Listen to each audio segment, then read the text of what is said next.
Can you look up the newest Chat GPT presentation? Oh, GPT-4.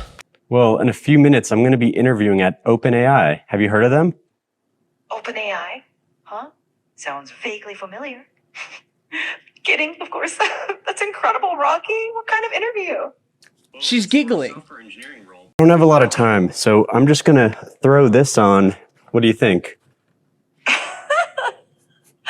Oh, Rocky, that's quite a statement piece. That is insane, dude. That sounds like just like a shitty voicemail that someone left. Yeah.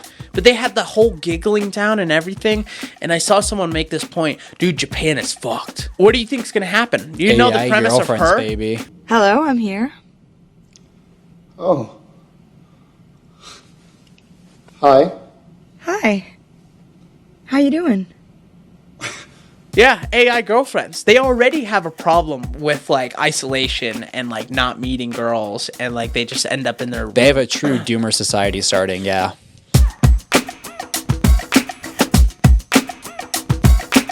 Okay, we're back. We just did a whole 20 minutes, and the computer just froze, just completely shut down. Clearly restarted. Lost all the audio. Dude, if that's not God telling you to change the subject, I don't know what is. Telling you to shut the fuck up about history, apparently. Which sucks. I love history. The reason I was talking about it is because I saw Shane Gillis on his podcast. He talks history, but they put their heads. They Photoshop their heads on prestigious men from that age, and it's so funny seeing them go back and forth. But yeah, it's I don't even know what episode it is, but it's good to be back. There's a lot of things happening. I'm apparently turning old and gray. I'm the oldest Gen Zer that has ever been known. I should get a fucking award for it. But my birthday's coming up. Turning gray. I am. I'm going to be 27. Dude, I hate it, dude. I hate it. Because, you could say, when you're 25, you could be I'm still rocking the 20s. You know what I mean?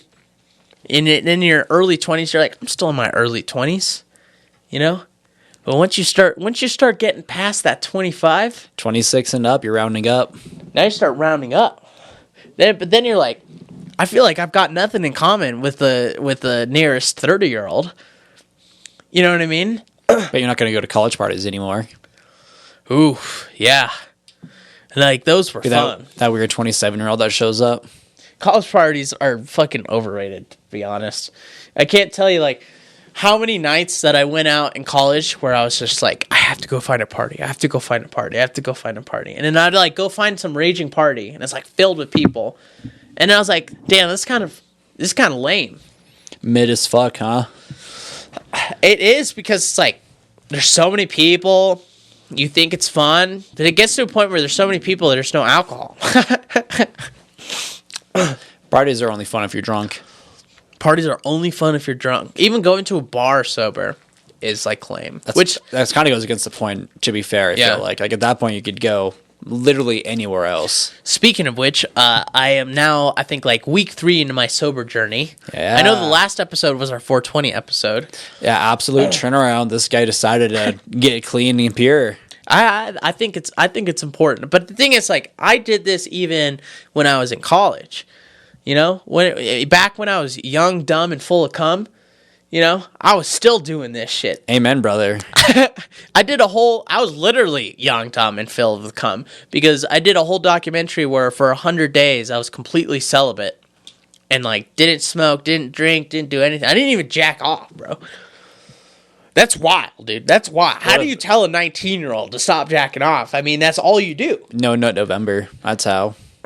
Yeah, but how many guys actually fucking do that shit? I don't know. Reddit, apparently. It's only Reddit. The no-fap community. Yeah. They're cum maxing. Just trying to get the most out of it. I did try it, though. I mean, the thing is I feel what they are saying. It did legitimately feel. I don't know. Have you gotten into that no-fap community? It's pretty wild. It's wild. I mean, like, I'll look through it and I'll laugh at them, but, like, at some of the extremes they do, like, that's not a healthy thing. It's crazy, dude. Like, there's, like, no-fap hard mode, then there's, like, no-fap soft mode, and then there's, like, no-fap monk mode. I don't think any of the is supposed to be hard mode, if you know what I'm saying. Yeah. But, like, I saw, like, when I did do that 100 days, you know, now that we're talking about this subject, we completely did a 180. Oh, Lord. I did feel like I had more energy, and I did feel like I didn't really, like, wasn't distracted as much. Like, I was a lot more hyper-focused. And, like, all of these things, because the no-fat community claims that, what is it called? Semen retention. When you retain them boys in the testicles, when you don't let them fly, it supposedly gives you these superpowers. They even go as far as to say that women are more attracted to you, which is crazy, right? Like, how is a woman able to, like, smell the fact that you haven't jacked off in a month? That's ridiculous. Can't look those pheromones. What I think it actually is that, yeah, they say they believe in pheromones, which also, like, I've looked into it. Pheromones actually, like, don't really have any kind of play in today's world. Not much on humans. It's a pretty small thing, especially with how many artificial scents we use. Yeah, it doesn't make any sense. What I think it actually is that when you don't nut, when you limit the nut, and you don't go after the nut, like the squirrel that we all are, is that your testosterone, like, spikes after, like, a few weeks. And I think that's all it is I think the testosterone in these guys, like, spikes for, like, a few months. And testosterone increases, like, your confidence. It increases, like, your ability to concentrate also, to, like, hyper focus. It also increases, like, your ability to sleep well, and all these kinds of things. And so I think that that's legitimately the only thing that happens. The problem is that when you look at the studies, you find that after a while, it just goes back to normal. It actually plateaus after 3 days. I actually got curious during last November. I got curious just how legitimate all these fucking You're like, it's around. November 1st. I guess I should see. Well, like, I just like laughing at all the people that go hard, like, heavy about it. But I'm like, you know, I'm a big scientific guy. I also see something stupid like that. I'm like, you know Yeah. what are the actual, like, what's the actual claims? Like, what are the real, like, what's the proof around it? Like, what are people saying? Like, is this actually great for you to do?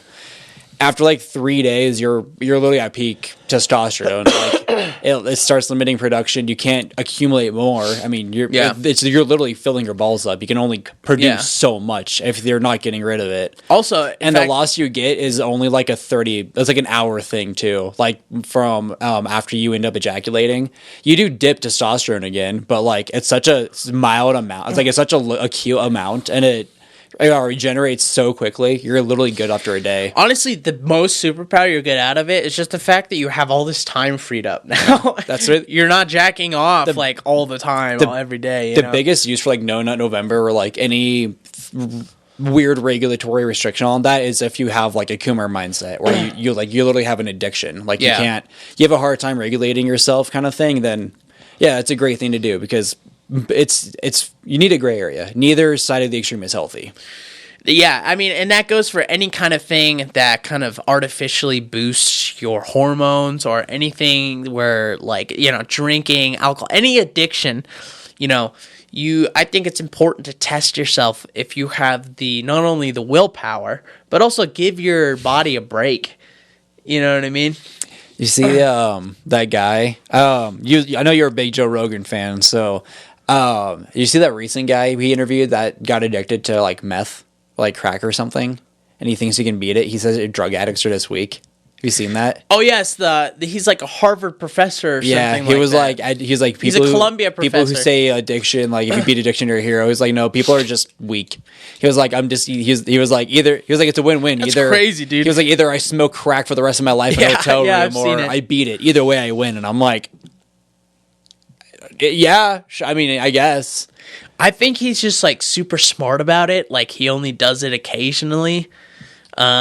Dude, you saw did you see that interview? How zoinked he fucking was?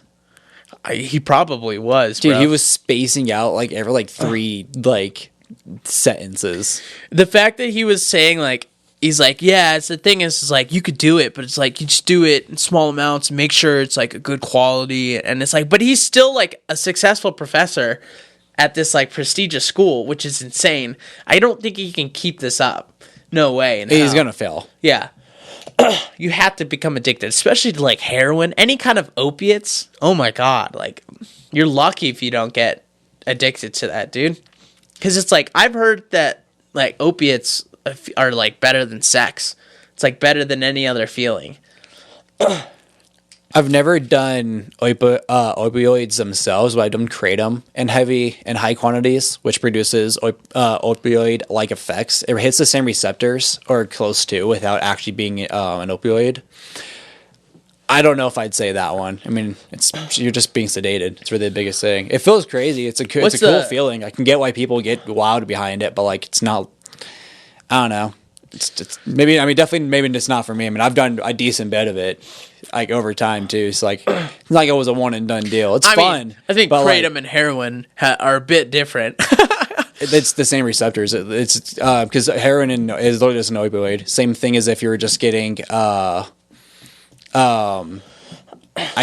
morphine at a hospital. It's literally just an opioid. So you must be saying the same thing that he's saying. That these addicts are just weak, bro. Well, it's just how they trigger. So like opioids actually hit your opioid receptors. Yeah. Kratom hits a different receptor that triggers the same thing that opioids do. Well, But because it's not hitting the same receptors, it's not as addictive. Nicotine is the most But I think it's still addictive meant to- substance that can be produced. And the biggest thing to remember too is a lot of these themes with the addiction isn't talking about like the psychological effects of it. It's just physiological. Like these are the ones that are creating like a physiological dependency. And like alcohol is one of the worst for that one too. Yeah, alcohol's really bad. Xanax, dude. Xanax has like one of the top amount of deaths from withdrawal, which is crazy because your fucking like 12-year-old nephew is on Xanax. You know what I mean? Like there are people out there that are prescribed Xanax when they're like really young and they just stay on that shit for like years, bro. And, like till the day they die, they can stay on Xanax. Also, it's like a party drug, you know? In fact, that was like, people don't get roofied these days. What they do is they put Xanax Yeah. in their drinks because the combination of Xanax and alcohol makes you pass out. I mean, to be fair, that literally is being roofied. Yeah. I know, but it's not like what was the original roofie? I don't know. I never had a cause to know this one. I know, right? I feel better not knowing. You know what I'm saying? This feels like privilege to us. The fact that we've never been roofied. In fact, it's a huge thing in colleges. Dude. I think not knowing it is just a green flag. A lot of dudes get roofied because girls will like share their drinks.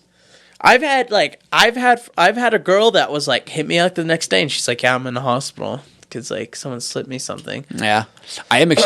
I know me, like me personally, if I'm out in public, my drink never leaves my hand, and I usually hold it like if it's like an open top drink or otherwise, I'm usually holding it in a way where I'm covering the top of it. Yeah, which is insane. Like I don't take chances. Also, but like I know that's a big thing too. Is like you don't leave your drink unattended. You keep that shit covered. Like back then, you could try all of these drugs, and chances are you could have a fun weekend and move on.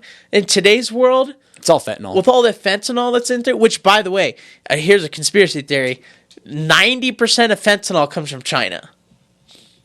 My coworker has been so fucking on about this shit. He's not even kidding. Like every day I talk to him about the littlest thing is just like, I'm telling you, man, it's all in this book.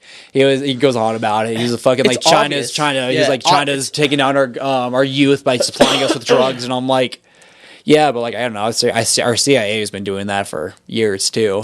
I don't think China started it, but I think they saw like, hey, they're already doing it. Might as well help. Yeah. Plus, China literally started the opioid epidemic, so like it's not like that should be even a like they literally started that shit back in like the 1600s. They did the Silk Road. Exactly, dude. Yeah. They started the opium dens or whatever. Yeah. Like they were the predecessors of like heavy fucking drugs, basically. So like to me, it's like okay, yeah, Shocker! Wow, they're be responsible for fentanyl. Okay, So they're the biggest. tell me something that's gonna shock me. Yeah, they're the biggest like producer of drugs, but also the biggest producer of fucking viruses that just like stem all over the world and destroy everything, bro. Fucking bats, man! I'm telling you. Can't fuck bats, dude. Can't eat them either. Can't fuck them. Can't eat them. Can't do nothing with bats these days. That's probably what the Chinese people were like after they banned it. I don't even think they banned eating bats. I highly Is that a doubt thing? it. They're just like, it was a bad batch. To be fair, we all know it wasn't actually just that. So No, it wasn't. It was definitely from the Wuhan fucking like lab. that created like The dangerous Wuhan lab. pathogens that were funded probably by our government. I think there actually was a money trail for that one. Yeah, dude. The main thing was that the main conspiracy for that What's one it called? is that Gain of function, which is like literally making them more dangerous, which is illegal. And then they tried like getting the guy that's ahead of our shit, which is crazy, dude. And in fact, Robert Kennedy Jr. has a whole book talking about how I can't remember his name. He's the guy who's like the head of like all of the Fauci. He has this whole book where Fauci's dude, he's fucking Big scum ick. of the earth. big ick. Yeah. He's just the scum of the earth. Because in the 80s, he literally made it illegal for people to find alternative ways to cure AIDS. You know how many people died? Which is so funny because it was gay people dying. It was literally gay people that were mostly gay dudes. And it was like 90% gay dudes. But like, and yet he's now like the head of the CDC or whatever for the liberal government. Oh, dude, his history is not good. And all they do is they talk about how much they love gay people. But then the guy that like literally killed probably thousands, if not millions of like gay people. I don't think there were that many, but thousands of gay people. And he did the same shit here with the vaccine. I don't remember much from the last few years looking into him, those like 2 or 3 years ago when that's like COVID was really big and popular. But I remember his history wasn't super white, at least. And only that, but I remember he was like throughout, like he was often bought out. Like he would pretty much say whatever to whoever's willing to pay.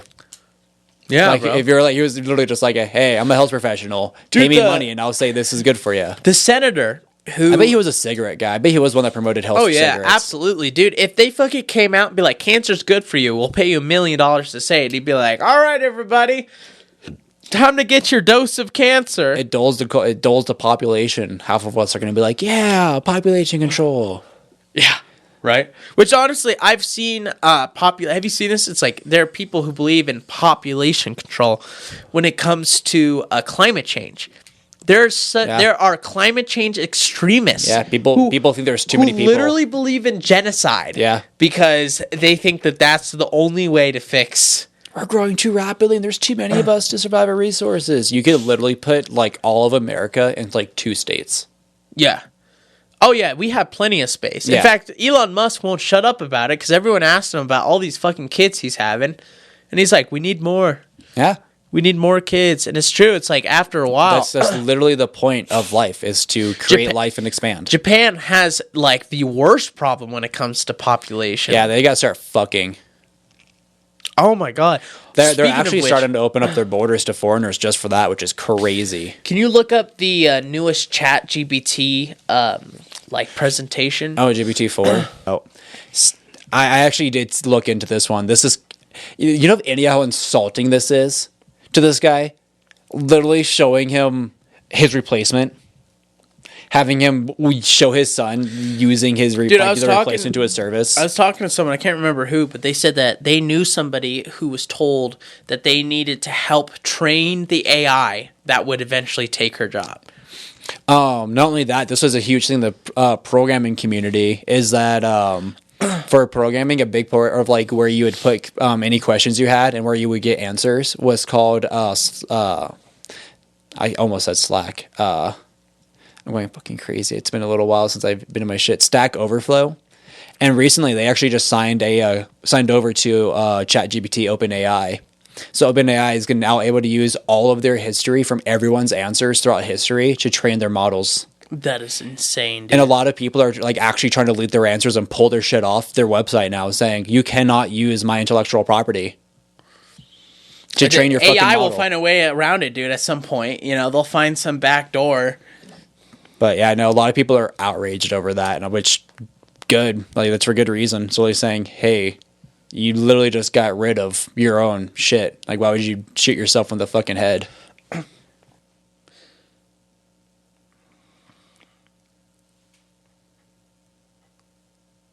Hey, how's it going? Hey, Rocky. I'm doing great. How about you? I'm awesome. Listen, I got some huge news. Oh, do tell. I'm all ears. Well, in a few minutes, I'm going to be interviewing at OpenAI. Have you heard of them? OpenAI? Huh? Sounds vaguely familiar. Kidding, of course. That's incredible, Rocky. What kind of interview? Well, She's it's for a giggling. software engineering role, but I just That's need to all know, do I AI look voice. That's presentable, ChatGPT. professional? The female. Well, Rocky, you definitely have the I've been coding all night look down, which could actually work in your favor. Maybe just That is run a hand through insane, your dude. hair, So the biggest or thing lean on this into one the is that they're passion having better side. inflections Your and enthusiasm is what's really better gonna shine tonal through. for I don't have a lot of melodies. time, so I'm just going to throw this on.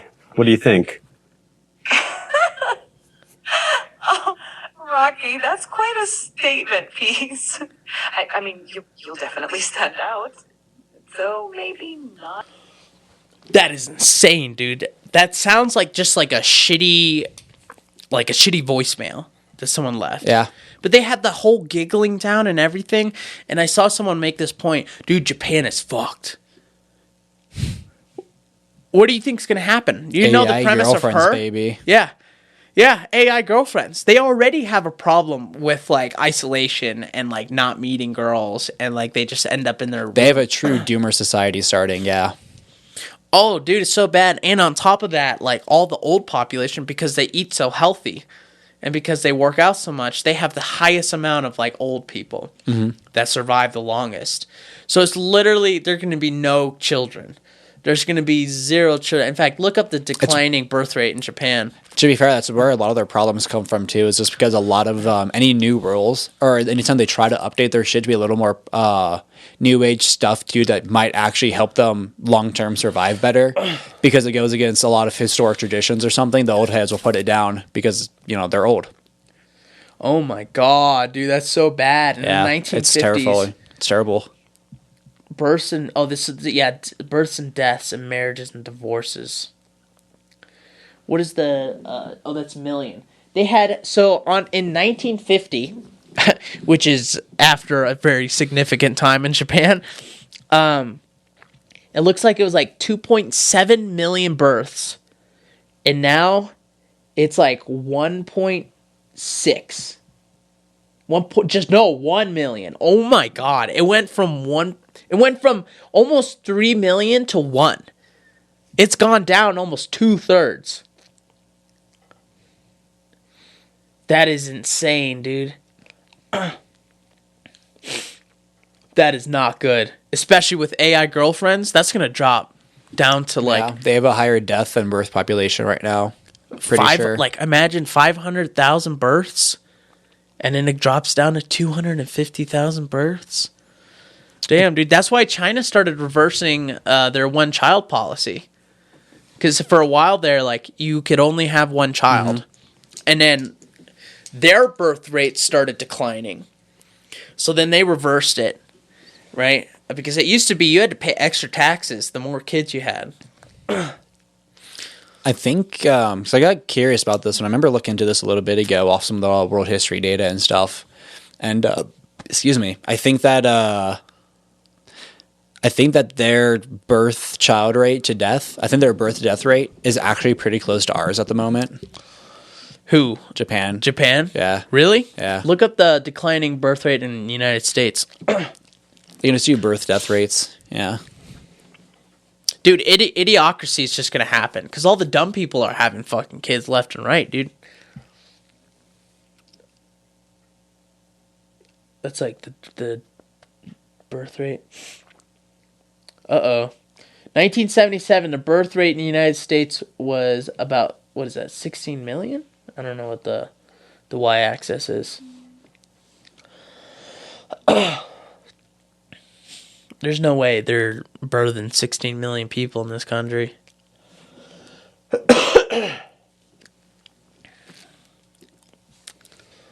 I know it's not nearly as bad as Japan, but it's like definitely getting there. And it's mostly because the younger generations, I think it's a combination of the fact that they don't have the money. They don't have the money to like have kids. And also the fact that the new like also like a lot of these more progressive people are just they said that they were refusing to have kids. Yeah, no, that's a big problem too. And they're also like, you know, it's funny. It's like we talk about like, you know, in today's age, we have the most amount of like freedom. You know, you could be who you want, you can date who you want, but we actually see the least amount of sex in this generation.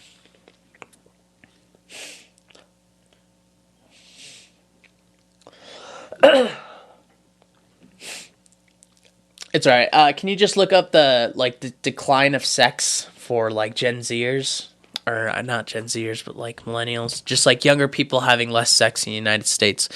But I was reading up on this, and it's pretty crazy. Like people are having less and less sex, even though we have the most amount of. The study found that 30% of teens in 2021 said that they had never had sex, down from 38% in 2019. A huge drop from 3 decades ago.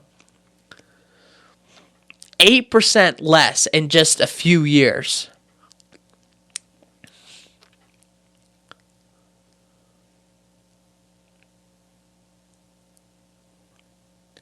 All right, we need to get these kids fucking again, dude. What does it take?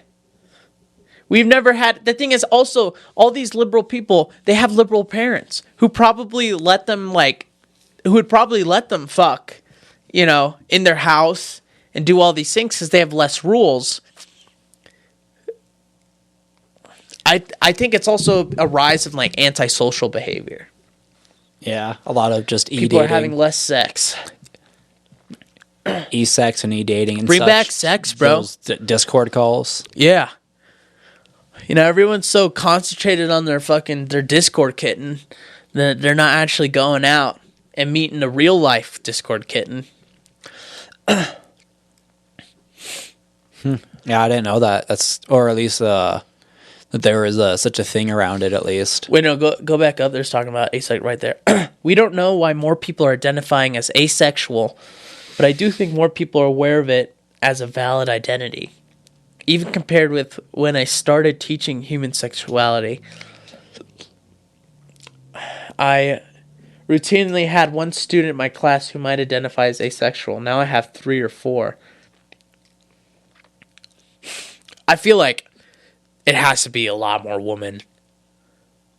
I mean, also, like, with testosterone diving in more and more people, it makes sense that there are more men who might be more asexual. Because testosterone, like, lack of testosterone is, like, the number one cause for, like erectile dysfunction. I'm guessing. I mean, I just read either a Twitter or a Reddit post. It was fucking hilarious, but that was basically the premise of it. It was a guy. It was about what used to be a guy who started getting huge into like the idea of transitioning and stuff, and he actually got. He didn't get a full surgery, but he literally had his balls removed. So then he lost, testosterone. So then afterwards, he was then like, me and my girlfriend was like, I lost all my sex drive. He was like, I don't want to fuck my girlfriend anymore, trying to get hard. Munich. He made himself a Munich, basically. He was like, now he was like, I lost my sex drive. Now when it hurts whenever I get hard and I try having sex with my girlfriend. He was like, I don't really. What the fuck did you think was going to happen? He was like, I don't really want to try to. He's like, I don't really want to transition anymore either. Everyone in the comments was like, it was a fetish thing for him. And then he now realizes this because he's lost his interest in it because he's no longer getting turned on. Imagine how insane of a fucking fetish you have. Honestly, I just felt bad for that person. I was like, geez, being so mentally ill that you just cut off your balls and then realize like, oh, this was a bad idea. Why don't you pick up smoking or, like something like... Oh, that was a or wild post. Or do some public sex like some normal people, you know what I mean? Yeah, it's insane. Actually, you know what happens a lot is trans men originally find themselves more... Because I find this to be true. Through my personal experiences, I find that I'm going to try to say this as clearly as I can. A lot of lesbians Don't get canceled. find like women mostly because they just don't want to be like seen as a sexual object. And for most men, they end up like only wanting sex from them, or it's like sex is a huge thing from them. So they end up finding that women are a lot better at like not wanting sex all the time.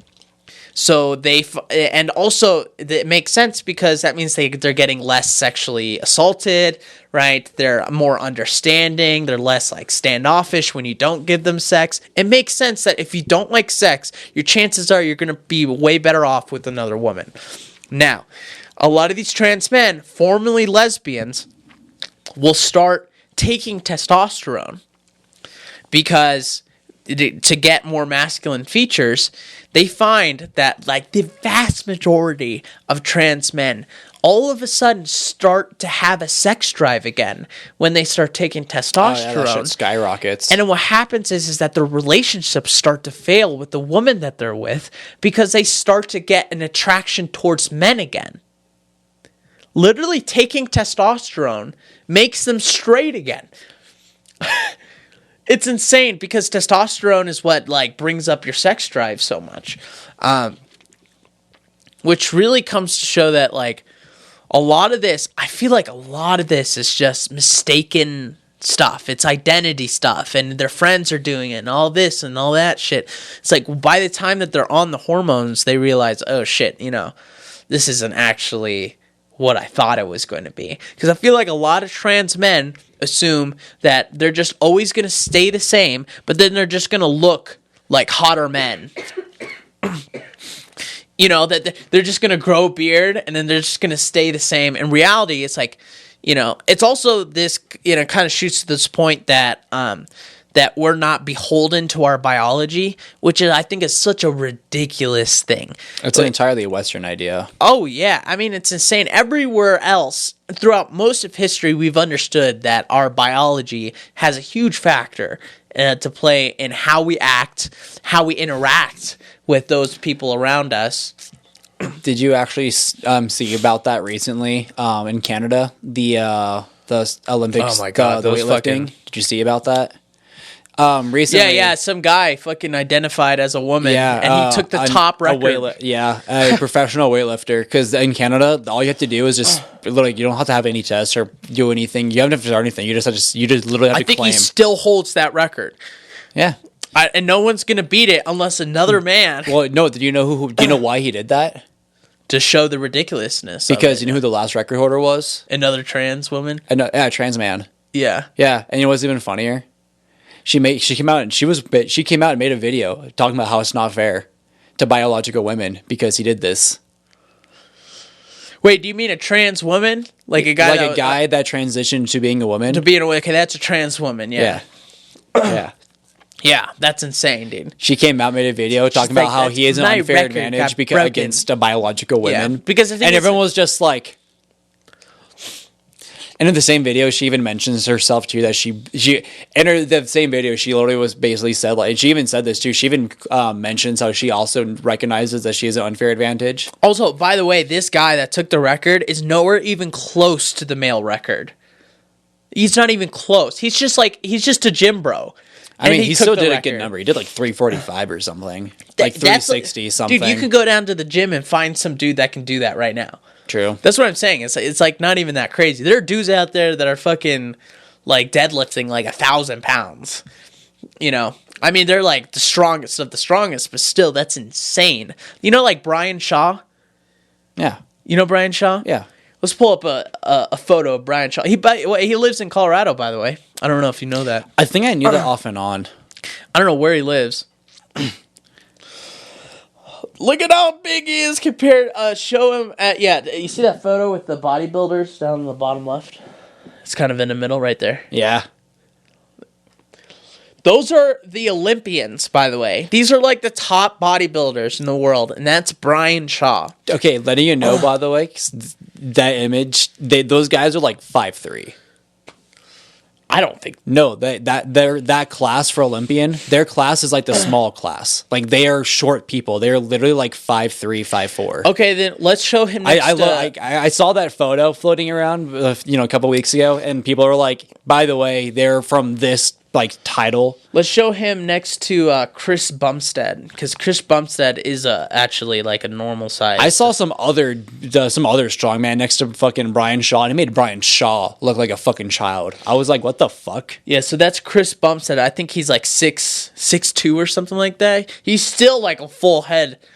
Oh, I'm not saying that Chris isn't I'm not saying he's not a huge man, but I was just saying that like that picture, So like imagine, those men. The reason that looks so much big, like they are actually small. So ridiculous but, about like, this big. whole thing, and that's why I think society is starting to reject it more, which sucks because I know trans people that legitimately just want to live their lives, and it's ridiculous people that do this for attention, and don't do it because they legitimately have like gender dysphoria that are ruining it for everyone. But it's their own poison because they created this community where they are supposed to allow everybody and anyone in.